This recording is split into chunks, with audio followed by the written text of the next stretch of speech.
where you from, what you claim, where you set. Niggas better catch up, we doing numbers on the west. All headshots, nigga, lose the bulletproof vest. If you love me like you say, send that pussy via text. See, I ain't got no time for these niggas, and keep my business from these talking assholes.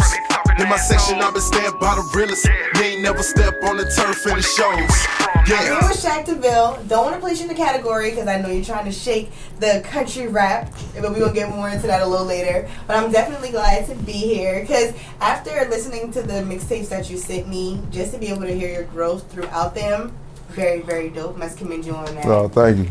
But just diving right in. So, Shaq Deville, is that a play on Cadillac Deville, or am I like making that up in my head? No, it's the truth, cause yeah, and how I got it. So my nickname's been Shaq since like 8th grade, cause I was, even though I'm from downtown Charleston, I didn't go to school downtown, so I went to school on James Island, and it, just a nickname that stuck 8th grade. We playing basketball, no one knew my name. Hey Shaq, pass the ball, boom, that was that.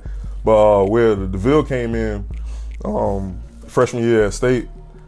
We had my first call was a 2002 Cadillac Deville, and so it just went on from like Cadillac Shaq, and then my nigga Shaq Deville, and I was like, damn, that actually sounds pretty good though. So I stuck it and ran with it. It definitely it plays up when I first heard that I was like, I wonder if that's for. So that answered my question.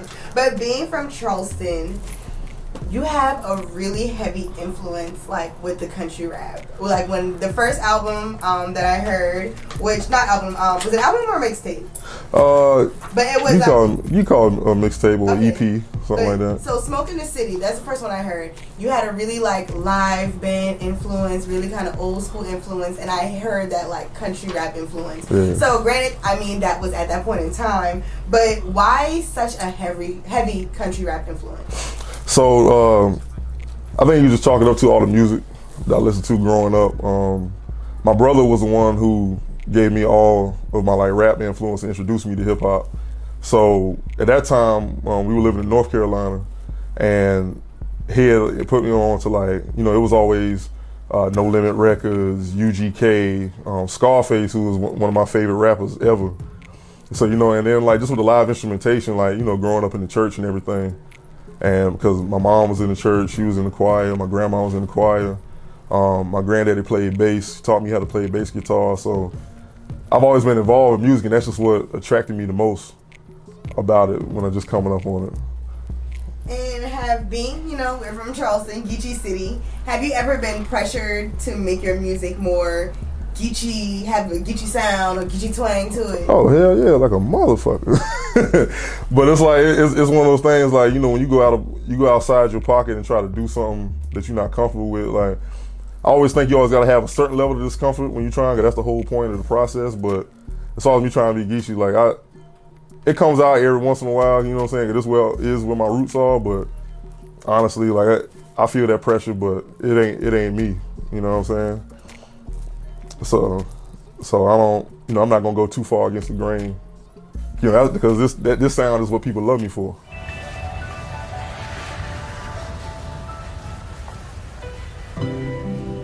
Yeah. Conversations with the man in the mirror. Maybe I'm just insecure. It's like too many times I sit and reminisce of things I can't have. So many minutes have passed, but I still get mad. My fingers filthy from counting dirty money.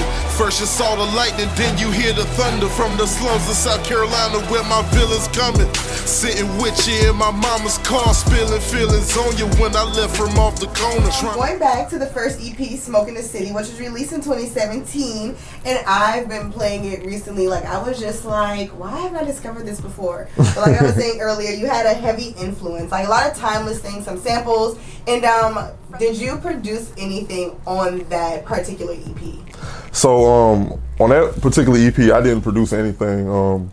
I haven't really produced my own stuff since about, I want to say like 2012-ish, something like that, when when I was still just getting acclimated to doing music like that. But all the producers I had on there, it was a producer named Vanilla. He's out of Germany. Had another producer, Cook and Soul. They're from Brazil, but they did a lot of work with like Currency, Wiz Khalifa, Smoke Dizza, things like that. Yeah. I just had like it was a bunch of like little known producers for the most part, and it's on really like guys I networked with off of social media, like especially when because that's back when I was on Bandcamp a lot, and you can network with so many different artists and producers on there. So that's how I found out a lot of those guys. But the engineering and everything, I did all that, the mixing and mastering. Well, I would definitely say it has a real timeless sound, and I can tell. Well, was it done on purpose to have almost everything? Like I feel like everything on the album could be played with a live band. Was that something that you wanted to do on purpose, or did it happen like that? It happened organically, but the way I always think about it, I always said, like, since I started taking music seriously, I always wanted to have like an unplugged show at some point in my life, like kind of like how Jay-Z did on MTV and everything. Like that's the thing I want to do so bad, and I'm gonna do that in Charleston before too long. But I always did want something that could translate over, and you can get a live band behind me, and I just sit in the microphone and just go at it. So yeah, it happened organically, but once I thought about it after the fact, I was like, yeah, that's something I think I want to run with for a little bit. Look, we praying to the gods, judging our lives to bring peace into our lives and calm the storms in our minds. In the belly of the beast where the warriors thrive. Some niggas from the projects wanna see you outside, trying to keep my nose clean and stay out of trouble. Now they wondering if I got some bodies under this Gucci buckle. Lay down and fuck it. 7 shots, I'm feeling lucky. The pedigree, a better breed, big paws and little puppies. Who are some of your musical influences? So my musical influence from the hip hop side, like I was saying, I love Scarface, Ghetto Boys, Pimp C, mainly because of his charisma and how smooth he was with his delivery. Freddie Gibbs, my favorite rapper, Nas, and then even outside of hip hop, I can say like Curtis Mayfield, Willie Hutch, Isaac Hayes. A lot of those guys. That's where my main influence comes from. And then Guru from Gangstar. That's another one of my favorite rappers. And you picked a lot of people who are really good storytellers. And when I listen to your music, you are really good at storytelling. I think it was the New Life EP that you did. Yeah. Careful was definitely my favorite one. It's like things where you can hear the story. Well, yeah, you can see the story happen with the words. So definitely I can see why those are some of your favorite artists and influences. So what does DVLN stand for? So it was actually a play on my artist name and the word villain. So okay. Yeah, so and what it was, I basically just shortened it. So a lot of people ask me if it's an acronym. I try not to lie to them and say it's really not an acronym. I just shortened it, but it was Shaq Deville and the word villain, and then the significance of the word villain is because like growing up, and the connotation behind the word villain, it's always well, he's the bad person. No, I don't know this person. I don't know what he's about, but I just know that this is how he's being portrayed towards me, so I'm not fucking with it. Just through some certain events in my life, I've had a certain portrayal of myself from people who weren't, the closest to me. And so, it's just like with the villain, like Jay-Z said the story, you fill it in as long as the villain win in the end. So it's one of them things where whatever you say I am, I'm that. You know what I'm saying? Now that I'm older, I don't really care too much now, but because like I said, it's whatever. I know who I am. I walk in my truth. But, if somebody got to be the bad guy, I'll be the bad guy for the time being. You know what I'm saying? It took a more sentimental meaning to me at the time when I was first getting, my label off the ground and everything. But, that's what it all boils down to. And when did you officially get your label off the ground and started? So, officially, when I got the paper signed and everything, it was legitimized and all that, and I started paying taxes and shit. It was 2018. January 1st, 2018 is when it became official. But I've been planning this thing seriously since about 2014. And the whole reason I started planning it seriously because, I was playing football at South Carolina State. I had a career-ending injury, so I couldn't play ball anymore. I ended up missing the combine, missing pro day. Phone calls stopped coming. So at that point, I went into a depression and I was getting, semi-addicted to painkillers from the surgery and stuff. So I was just walking around like a zombie and I just snapped out of it. And I said, well, damn, what am I gonna do now? Because this is all that I really hung my hat on. So music was one of the things I had always been passionate about, but I never really knew how to make it an outlet like that, you know what I'm saying? So from music, that's when I'm like, okay, this is what I wanna do, because even when I was just half-assing it in the early stages, people were still saying man, this is good, or you sound like this person, you sound like this person. Like, yeah, you should do more. And so I took that, ran with it. And a lot of rappers, well, it's becoming a discussion of, you know, should we talk about the opioid drug crisis or shouldn't we do it? And I know you mentioned it earlier, which, you know, which led you to express in your music. Yeah. What is your stance on that? So with the drugs and how like it gets pushed in hip hop culture, honestly, as hip hop was built on social commentary. You know, it started off as fun, then eventually, you know, social commentary, and then, you know, after that it was gangster rap, which was still technically social commentary, but people was always, you know, making it seem like it was getting glorified violence and all that. Where we at now, I think we're going through another golden stage in hip hop, to where now it's more focused on partying again. So everything came back full circle, but now it's like 10 times harder now, because now you got, you know what I'm saying, opiates, you know, Percocets, codeine syrup, you know, and all this stuff in the rotation now and getting put out there. My stance on it is, personally, I don't fuck with opiates at all on that, and I'll never promote it. But I think for the storytelling aspect of hip hop, you know, we have to speak on that, because as an artist, you have an obligation to, you know, speak on that. And that's the thing, like a lot of niggas, they get on the microphone, they try to pass the buck, you know what I'm saying, all that, that's bullshit. And I'll take that to the grave of me, that is bullshit. Like, you gotta talk about something, that's where the substance is in that. And the day we stop talking about everything, that's when the powers that be start controlling the narrative. So yeah, like I feel really strongly about that. We gotta draw a line in the sand somewhere. Fuck what make money. We gotta have some kind of integrity in this shit too. And from Smoking the City, The Layover, and Your New Life, 3 of your EPs, what was your thought process when you were making those? So with Smoking the City, what that was me, because the subtitle on it was Welcome to Paradise. So that was me when I felt like I was finally getting some traction going with everything. I was feeling better about everything I was doing. I got some more knowledge. I got a little bit better at music and everything. So Welcome to Paradise, that was kind of like me celebrating, you know, what I was able to do with music right then and there. And Smoking the City is actually part of a trilogy, by the way, and I actually just released part 2 on the 18th, Smoking the City part 2. That one's called Ghetto Vision, so kind of self-explanatory, but part 2 gives more insight of, you know, some times I was going through when, you know, I was still ripping and running, playing in the street and everything. And I dropped it on the 18th because my mom's birthday was actually January 18th. And so me and my mom, we're like this, so she actually got to see some of those stories play out, and, you know, she witnessed me, you know, bringing a gun home and finding these boxes of money with knowing damn well I wasn't working anywhere because I was still playing football in high school and shit, you know what I'm saying, stuff like that. So she was step by step with me. New Life, I actually released that right after I got shot, after coming home from school. And when I got shot, it was nothing I had to do with it. It was, you know, some wrong place, wrong time type shit, but I was almost out of here, pretty much. So what that was like kind of like me feeling like, okay, I got a second chance at life again. So let me make the most of this chance right here, do the best that I can with it. So it's like rebirth. That's why you see, like, you know, the halo and the angel wings on my back on that cover. The Layover was kind of something I just threw out there because I hadn't released any music in a while at that point. So, you know, you get off the flight and you got sit in the airport like 3-4 hours while they handle all the other shit, and that was just something I put out just to have, you know, another body of work. And that's really like at the point in my life I'm trying to get back to where I was more consistent, because back then I was dropping the EP like probably every other month, putting out a single or freestyle, something on the internet.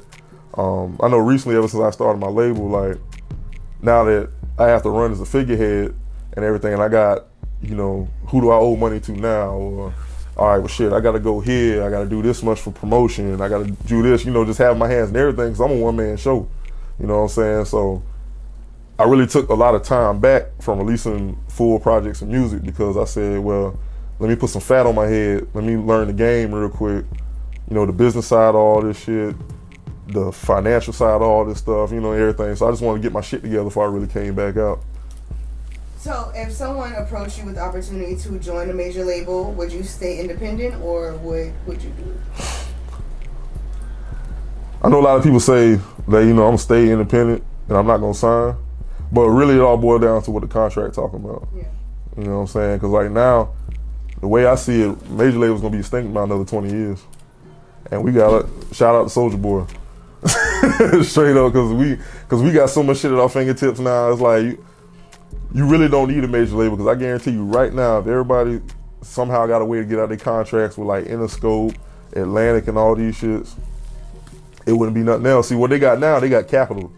You know what I'm saying? They got all these billions of dollars to throw around and still got their weight, but you can see all they really doing is giving a budget to people, and the people who done made a buzz, like think about it, like you independent, you get 1 million fans, those are your 1 million fans. You see what I'm saying? Like all they doing is giving you a little bit of extra money, a little bit of extra push. So like, hey, well, we can take you from 60 to 100 because we got this much money.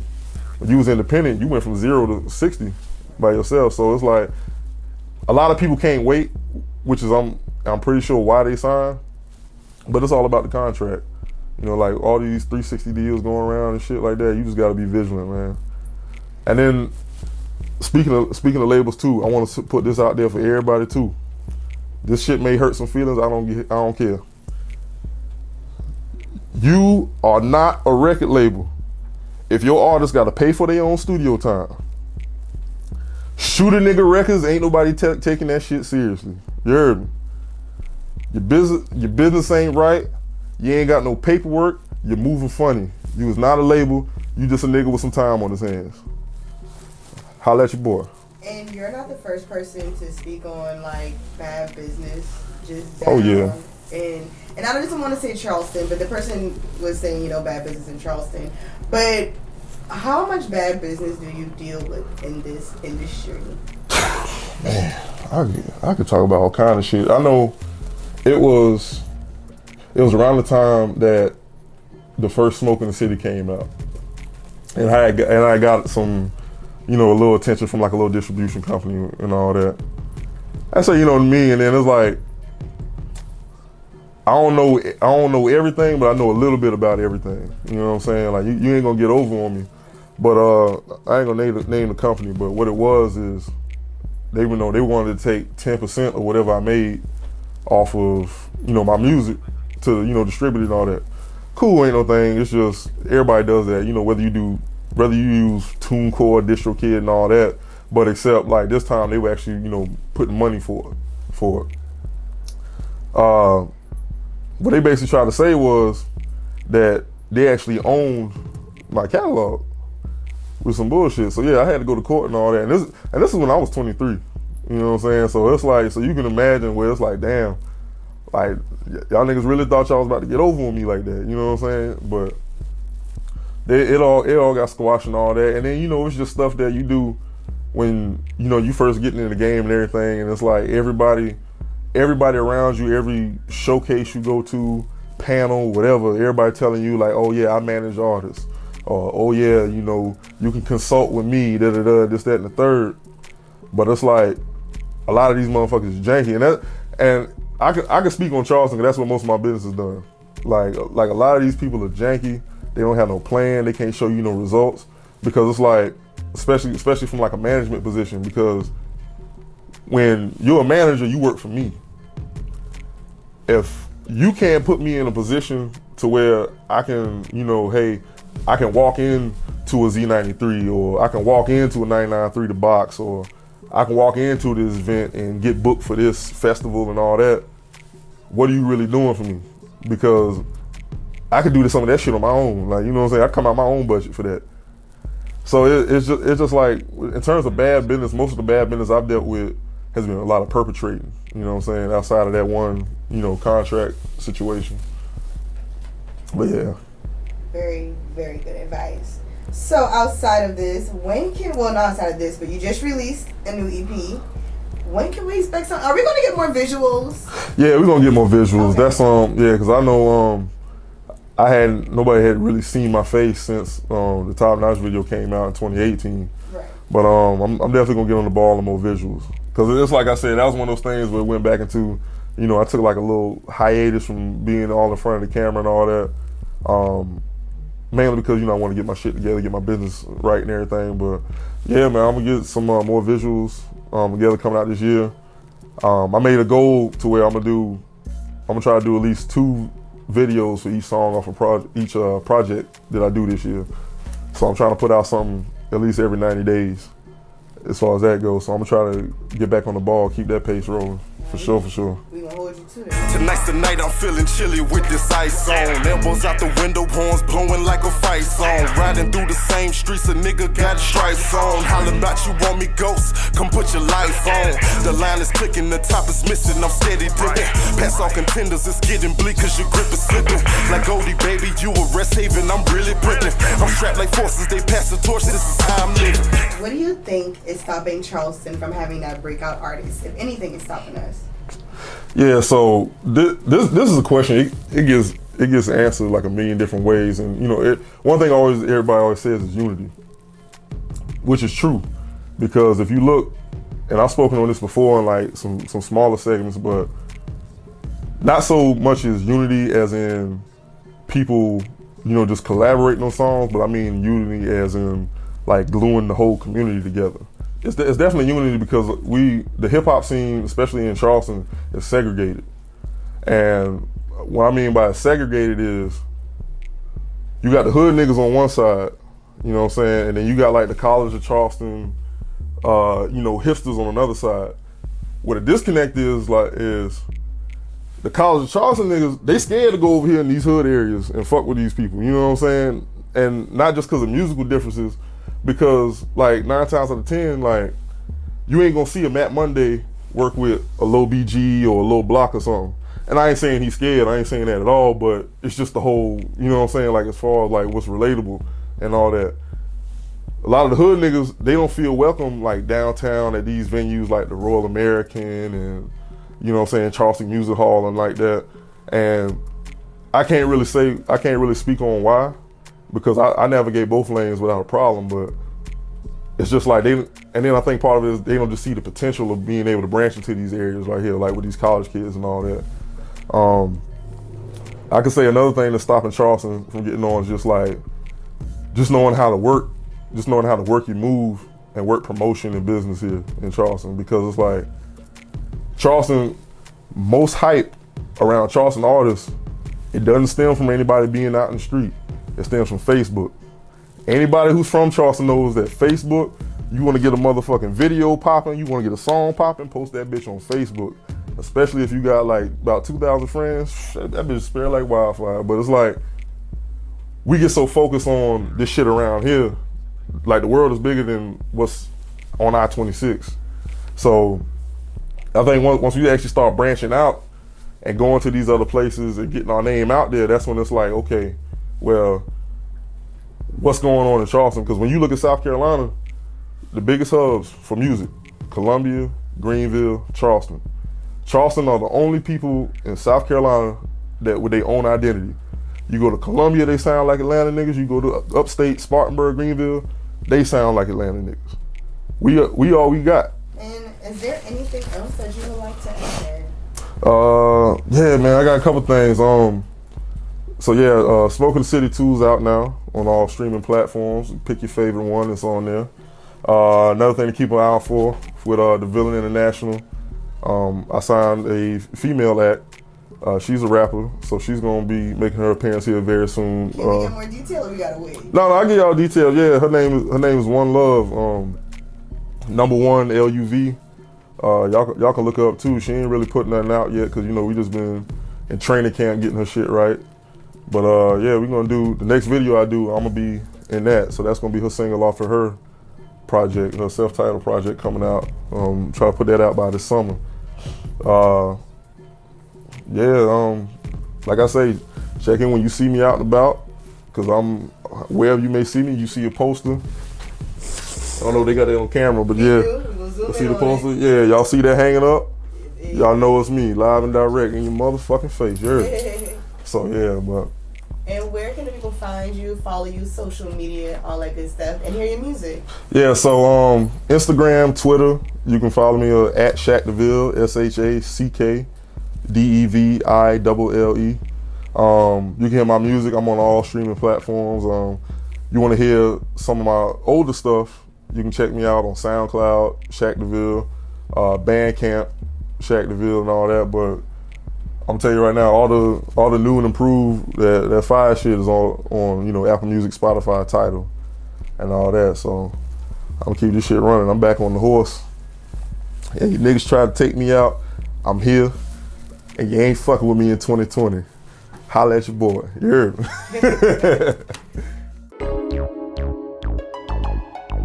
Where you from, what you claim, where you said, niggas better catch up. We doing numbers on the west, all headshots, nigga, lose the bulletproof vest. If you love me like you say, send that pussy via text. See, I ain't got no time for these niggas, and keep my business from these talking assholes. In my section, I've been stabbed by the realest. You ain't never step on the turf in the shows.